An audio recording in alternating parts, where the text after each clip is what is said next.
I'm a small-town cop. The night shift comes with horrifying rules. The first night, the job posting had been simple enough. Seeking a night shift officer for the Pine Hollow Sheriff's Department. Must be willing to work alone. Experience preferred, but not required. I took it without a second thought.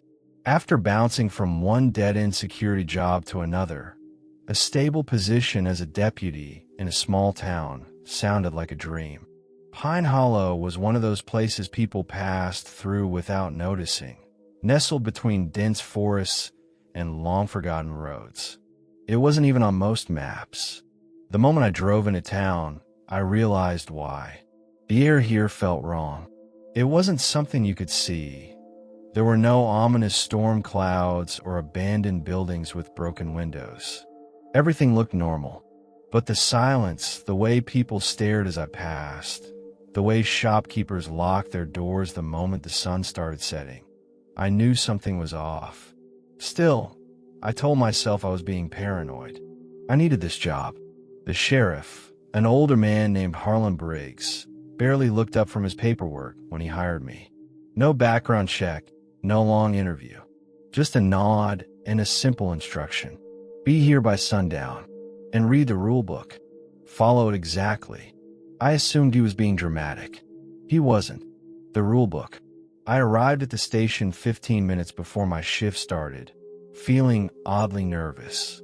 The building was small, just 3 holding cells, an office, and a break room. The rest of the deputies worked the day shift, which meant at night, I'd be alone. Harlan was waiting for me, smoking a cigarette by the front desk. He handed me a small, leather-bound notebook. This is the most important thing you'll read tonight. Study it. If you ignore it, you won't last long. I almost laughed. How hard could working a night shift in a sleepy little town be? But the moment I flipped open the book, the amusement faded from my face. There were rules. Very specific rules. Number 1. At exactly 11:13 p.m., you will hear the sound of someone knocking on the front door. Do not open it. Do not acknowledge it. Number 2. If the phone rings after midnight, do not answer it. No one will be on the other end. Number 3. If you see a man standing across the street watching the station, do not react. He will leave before sunrise. Number 4. Should a woman in a white dress enter the station between 2 a.m. and 3 a.m., do not let her speak. Offer her the cup of coffee on the front desk, and she will leave. Number 5. Under no circumstances should you look inside cell number 2. No one has been placed there. If you hear noises, ignore them. The list went on.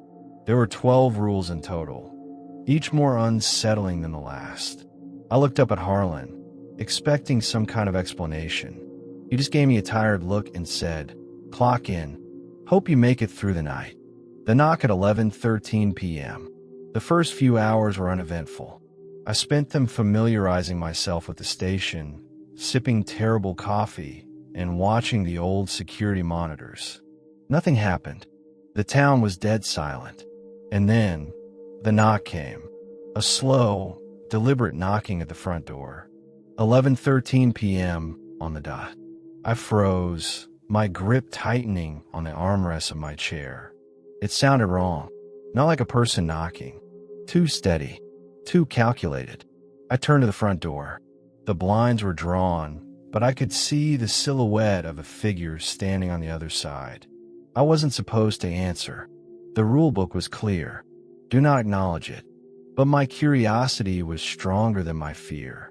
Slowly, quietly, I stood and moved toward the door. I didn't open it, but I did look.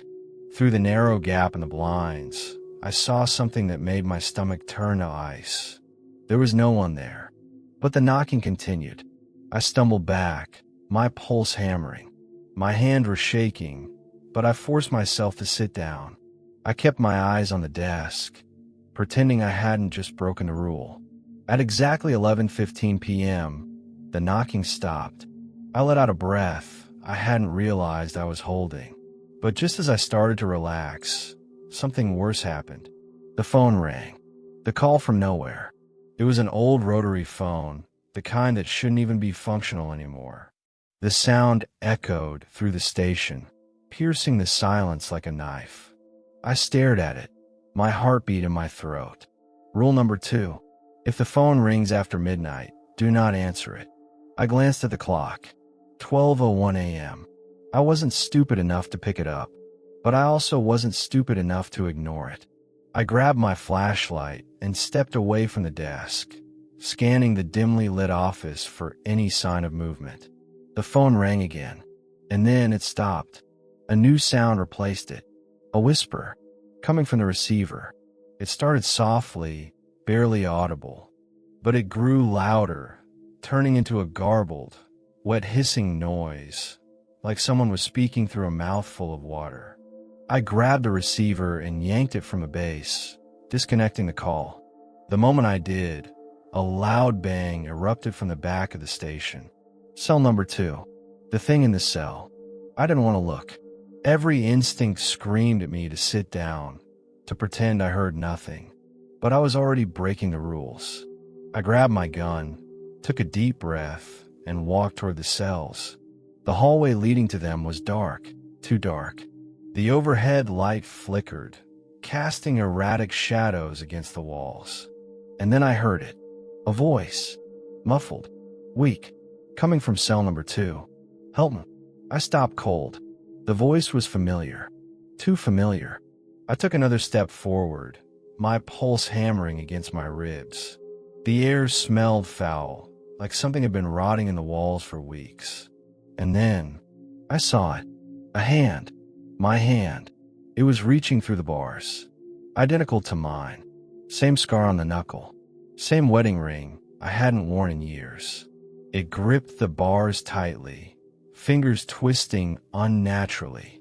And then, it spoke again. "Let me out, James." I staggered back, ball rising in my throat. I hadn't told anyone my name. The thing in cell number 2 knew me. And worse, it was smiling. The man in the cell. The thing in cell number 2 was smiling at me. I don't mean a friendly smile. Not even a menacing grin. It was wrong. Too wide, too forced, like a mask pulled over a decaying skull. And its voice my voice. "Let me out, James." My legs locked in place, my brain screaming at me to run. But something held me there. The thing's hand, my hand, gripped the bars tightly, the knuckles whitening under the pressure. I stared at it, at the scar on its index finger, the faded ink of an old tattoo on the wrist. Details only I would have. This wasn't a trick of the light. It wasn't my mind playing games. Something was mimicking me. Rule number 5. Under no circumstances should you look inside cell number 2. I had already failed. The hallway lights flickered, casting long, twisting shadows. The air was thick, heavy, charged like the moments before a thunderstorm. My fingers tightened around my gun, my breath shallow. I needed to get away. Now, I took a slow step backward. The thing's fingers twitched, curling unnaturally around the metal bars. "Don't walk away, James." Hearing my own voice whisper those words made my stomach turn. But then it laughed. It was a dry, rattling sound, like leaves scraping against pavement. "You shouldn't have looked," it whispered. And then it let go of the bars. I expected it to vanish, to dissolve into the shadows like some nightmare disappearing with the morning light. But it didn't. It stepped back, just far enough that I could see the rest of it. My body locked up, my vision blurred at the edges. It looked just like me. Same uniform, same build. But its face, God, its face was off. Its skin sagged in places it shouldn't, as if struggling to hold its shape. The eyes were too dark, black pits swallowing the dim light. And the mouth, too wide, too stretched, like something had broken its jaw and forced it to smile. "See you soon," it whispered. Then it disappeared, vanished into the dark of the cell. I stood there, frozen, my pulse hammering so loudly I could barely hear anything else. My breath came in short, shallow gasps. Then, from behind me, Click. The sound of the front door unlocking. The woman in white. I turned just in time to see the station door swing open.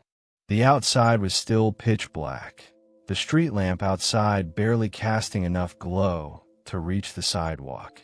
But in the doorway, bathed in the dim, flickering light, a woman stood there, dressed in a tattered white gown, her hair long and unkempt, her face hidden behind a curtain of black strands. She didn't move, didn't speak, but I knew who she was. Rule number 4. Should a woman in a white dress enter the station between 2 a.m. and 3 a.m., do not let her speak.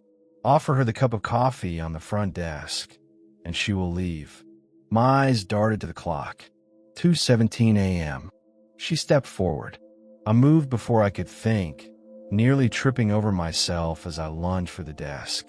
The coffee cup was still there, lukewarm, untouched. My hands trembled as I grabbed it. Her bare feet scraped against the floor as she moved closer. I didn't look at her face. I couldn't. I held the coffee cup out. My pulse pounded in my skull. She stopped. A long, agonizing silence followed. Then, her fingers curled around the cup. Ice cold. She lifted it to her lips, tilting her head back slightly. I still couldn't see her face. She drank. For a moment, the world seemed to hold its breath. Then, just as silently as she had arrived, she turned and walked back out the door. The moment she crossed the threshold, the door slammed shut behind her, and I collapsed into the chair, shaking violently. I had followed the rule, but something told me this wasn't over. The stranger across the street. I barely had time to catch my breath before something else happened. A noise. A faint tapping. Not from the door. From outside. My stomach dropped. I didn't want to look, but I knew I had to. Slowly, I turned to the front window. Across the street, under the flickering street lamp, a man stood there. Motionless. Just watching. He wore a dark coat, his face shrouded in shadow. His posture was unnaturally stiff, like a mannequin propped up in a storefront. He didn't move, didn't blink, but I could feel his eyes on me. Rule number 3. If you see a man standing across the street watching the station, do not react. He will leave before sunrise. I forced myself to turn away. My throat felt tight, my breath unsteady. I needed to get through this shift. I needed to make it until morning. The hours crawled by. I kept my head down, refusing to look out the window again. The lights flickered, the air inside the station heavy with something unseen.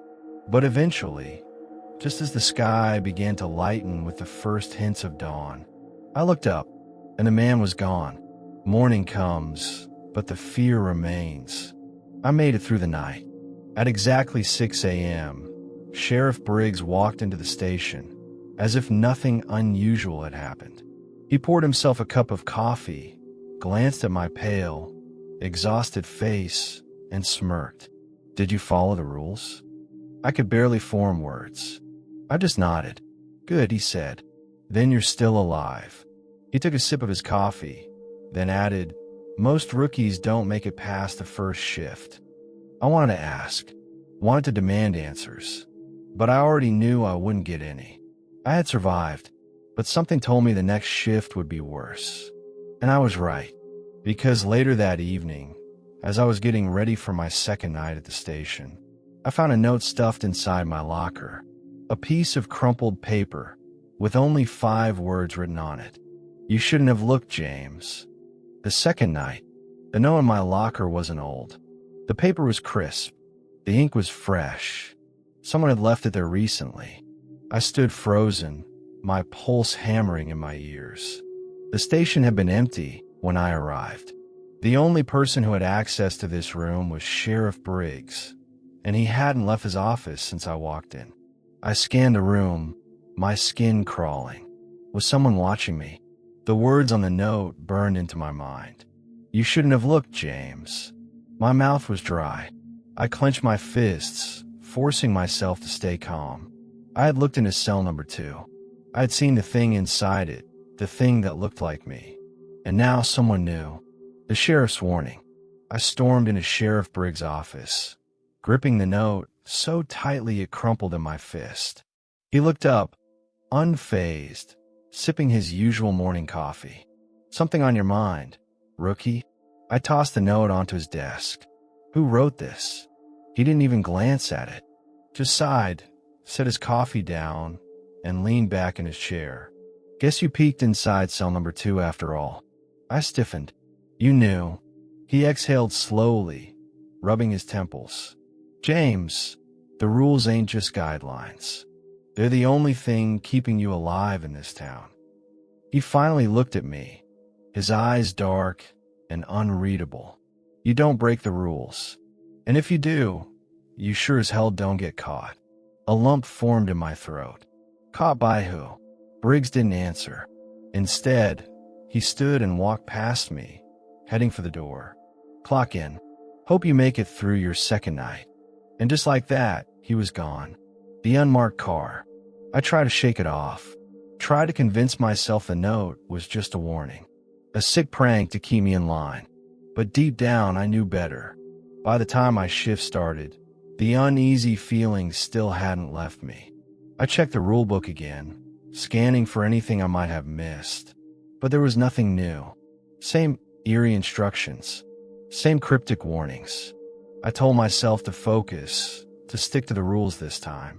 And then, just before midnight, headlights appeared outside the station. A sleek, black car pulled up to the curb, its engine rumbling softly in the quiet night. I frowned. Pine Hollow wasn't the kind of place that got visitors, especially not this late. The car had no plates, no visible driver. It just idled there, watching. I checked the rulebook again, scanning desperately for anything about an unmarked car. Nothing. The unease in my gut deepened. And then, the station phone rang. The second call. I snapped my head toward the phone. The old rotary dial, sitting on the front desk, buzzing angrily in the silence. I didn't move. Rule number 2. If the phone rings after midnight, do not answer it. The clock on the wall read 12:03 a.m. The ringing continued. Sharp. Insistent. I clenched my teeth, trying to ignore it. But outside, the black car remained parked, its headlights illuminating the empty street. Something inside me screamed that the two things were connected. The phone stopped ringing. A long, suffocating silence followed. Then a knock. I whipped around. Not from the front door. From inside the station. The thing pretending to be me. The knock came from down the hall. From the holding cells. Cell number 2. I stepped forward, heart pounding. My fingers hovered over my holster. The hallway light flickered. A faint scraping sound echoed from the darkness. I swallowed hard, forcing my feet forward. And then, I heard my own voice. "James." My stomach twisted into knots. "James." The voice called again, a sickening mockery of my own tone. "Come here.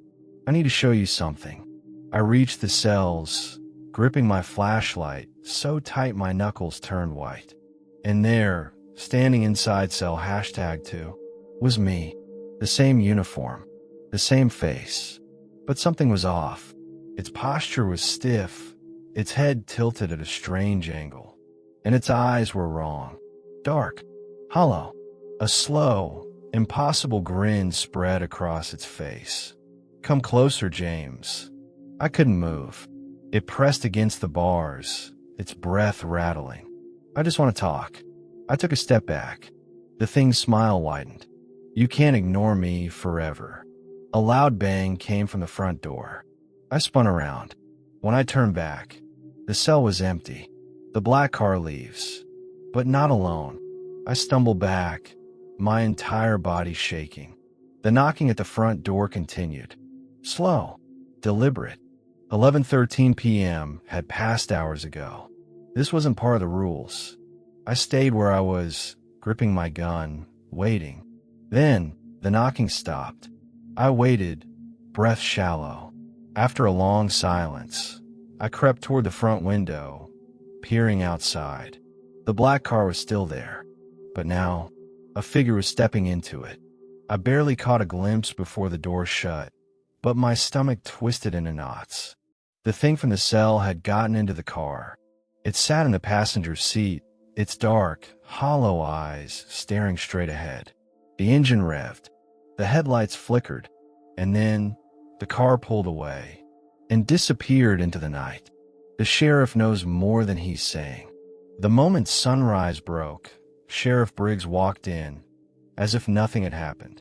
I barely let him take a sip of his coffee before slamming the rulebook onto his desk. What the hell was that? I demanded. He didn't even flinch, just sighed. Something got out, didn't it? My mouth went dry. He knew. You knew there was something in cell number 2. I accused. You knew it was a copy of you. He finished for me. He looked tired. Yeah, I figured it'd happen eventually. I stared at him, feeling my skin crawl. What does that mean? Briggs set down his mug, rubbing his temples. James, you're not the first night shift cop here, and you sure as hell won't be the last. A lump formed in my throat. What happened to the others? His expression darkened. You ever hear the saying, don't talk to your reflection for too long? He met my gaze, his voice dropping to a whisper. That's because sometimes it talks back. The man who never left. Sheriff Briggs' words hung in the air like a death sentence. Sometimes it talks back. I stared at him, my mouth dry, my skin crawling. You're saying what? That the thing in cell number 2 was me? Briggs sighed, rubbing his temple. Not you. Not exactly. He leaned back, his chair creaking. Call a shadow, a copy. Hell, call it whatever helps you sleep at night. But that thing you saw, it wants to be you. A lump formed in my throat. And if it succeeds... Briggs looked at me. Really looked at me. It leaves in your place. The black car. The shadowy figure slipping inside. Something had left the station last night. And I had no idea where it was going.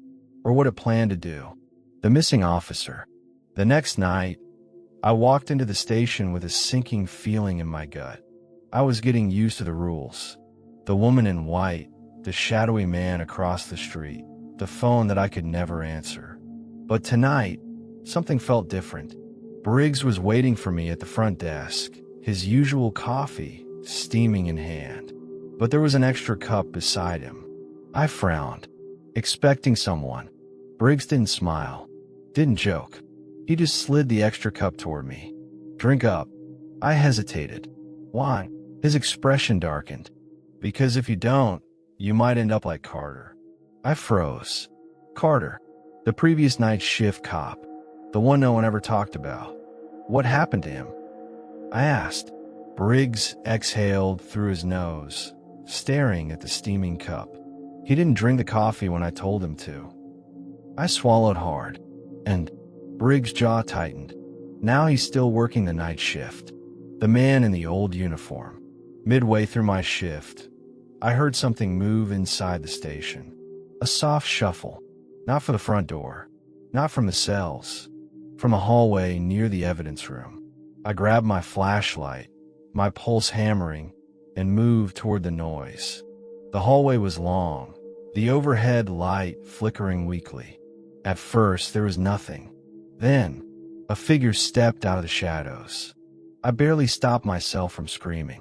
The man wore an old police uniform, one I had never seen before, faded, frayed at the edges. His boots were scuffed, his belt empty, and his face, pale, too pale. His skin was stretched too tight, his lips cracked, as if he hadn't spoken in years. But his eyes got his eyes, dark hollows sunken, lifeless, staring right through me. I knew, without a doubt, that I was looking at Carter, the cop who never left. His mouth opened, the skin around his lips cracking. A hoarse whisper, "Shift's not over, James." I took a step back, my breath short. Carter, his cracked lips curled into something that almost looked like a smile. Then, in the same dead whisper. "Don't fall asleep." I blinked, and he was gone. The thing in my reflection. I tried to shake it off, try to convince myself that what I saw was just a hallucination. Lack of sleep, stress. But then, I saw my reflection. I was washing my hands in the station restroom when I felt it. That gut-churning wrongness. I looked up, and my reflection didn't move. I froze. My heart pounded in my chest. I lifted my hand. My reflection lifted half a second too late. Cold terror coiled around my spine. Slowly, carefully, I took a step back. My reflection didn't. Instead, it tilted its head. A slow, jerky movement. Then, it smiled. A wide, unnatural grin that stretched too far, too inhuman. And then, in my own voice, a hoarse whisper. "I'm almost ready." I ran. Rule number 6. Never sleep in the station. I spent the rest of my shift with my back against the wall, my gun clutched in shaking hands. But nothing else happened. Not until just before sunrise. Briggs walked in, same as always. But this time, he didn't just smirk and sip his coffee. He took one look at me and frowned. "You saw it, didn't you?" I didn't answer. I didn't have to. Briggs sighed. He reached into his desk and pulled out a small, battered notebook. He flipped to a page near the middle and slid it across to me. It was written in messy, rushed handwriting. A name was scrawled at the top. Carter Reynolds. My stomach turned. Briggs tapped the page. "Read the last rule, rookie." I swallowed, my eyes scanning the ink. And then I saw it. Rule number 6. No matter how tired you get, never, ever fall asleep in the station. I looked at Briggs, confused. His expression was grim. Because if you do, a slow, deliberate knock came from the hallway. Briggs went pale. I turned, my stomach lurching. Standing in the doorway was Carter. But this time, something was different. His uniform was new, clean, pressed, like mine. And when he spoke, his voice was exactly like mine. "Shift's over, James. It's your turn now." The last shift. Carter stood in the doorway, wearing my uniform. The badge, the name tag, the belt. Everything was mine. But it wasn't just the uniform. His face, his voice, even the way he stood. It was me. A perfect, uncanny copy. "Shift's over, James," he said again, his lips stretching into a grotesque smile. My blood ran ice cold. I turned to Sheriff Briggs, expecting him to react, to draw his gun, to do something. But he just sighed, as if he had seen this before, as if this was just part of the job. "James," he said, his voice low, "I need you to listen very carefully." Carter, the thing pretending to be me, took a slow step forward. Briggs' voice dropped to a whisper. "If you don't leave this town by sunrise, you never will." The night shift is a trap. Everything clicked.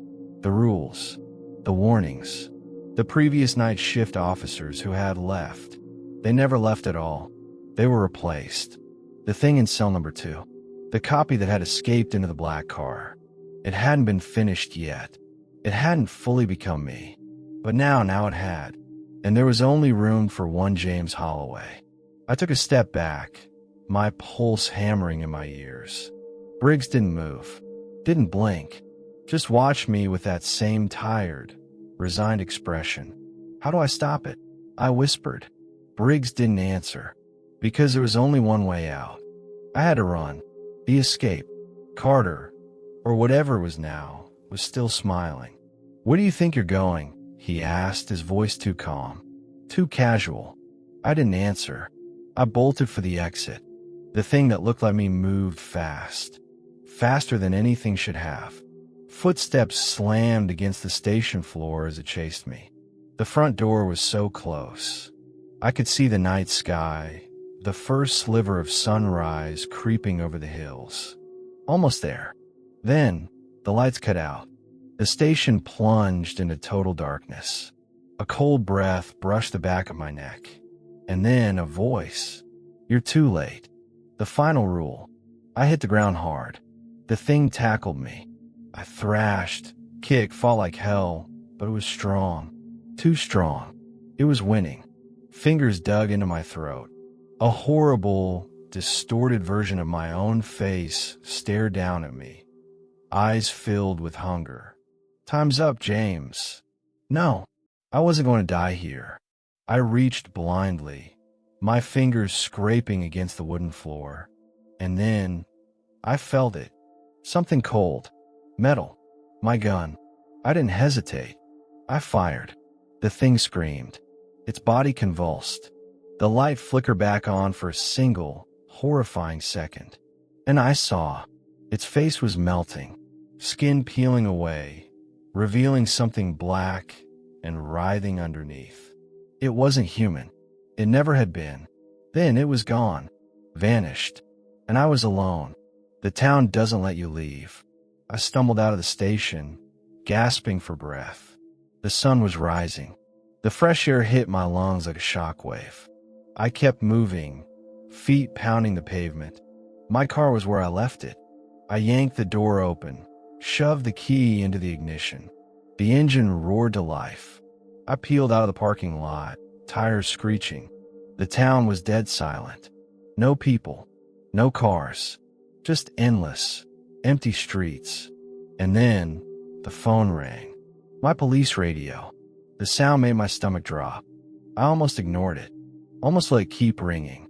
But then, a voice crackled through the speaker. Officer Holloway. I froze.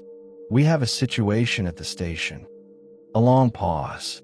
Then, you need to report back for your shift. The same voice. The same tone. But I knew. It wasn't real. It wasn't me. It was Carter's voice. Or what was left of him. The radio crackled again. You can't leave, James. Then, silence. The road that loops. I floored the gas pedal, gripping the wheels so tight my knuckles turned white. I wasn't going back. I didn't care about the rules. I didn't care about Briggs. I was getting out of this town. The road stretched ahead, winding through the hills. I just needed to hit the highway. And then I saw it. The sign. Welcome to Pine Hollow. I felt my blood turn to ice. No. This wasn't possible. I had driven straight, never turned, never stopped. And yet, I was right back where I started. The town wouldn't let me leave. I slammed the brakes, my heart pounding. My headlights illuminated the empty streets, the quiet houses. And there, standing in front of the station, was Sheriff Briggs. He just shook his head, sipping his damn coffee. Like he had been expecting me. Like he had seen this all before. I opened the car door, my entire body shaking. Briggs took one last sip, then tossed the cup onto the pavement. Guess that means you're staying, rookie. I didn't answer, because deep down I knew. I never really had a choice. The new rule book. My name is Officer James Holloway. I work the night shift at Pine Hollow's police station. The job comes with rules. I follow them now, because I know what happens if I don't. A new rookie is starting tomorrow, and I already know how it'll end. Because there's only one way out, and it isn't through the front door. The end.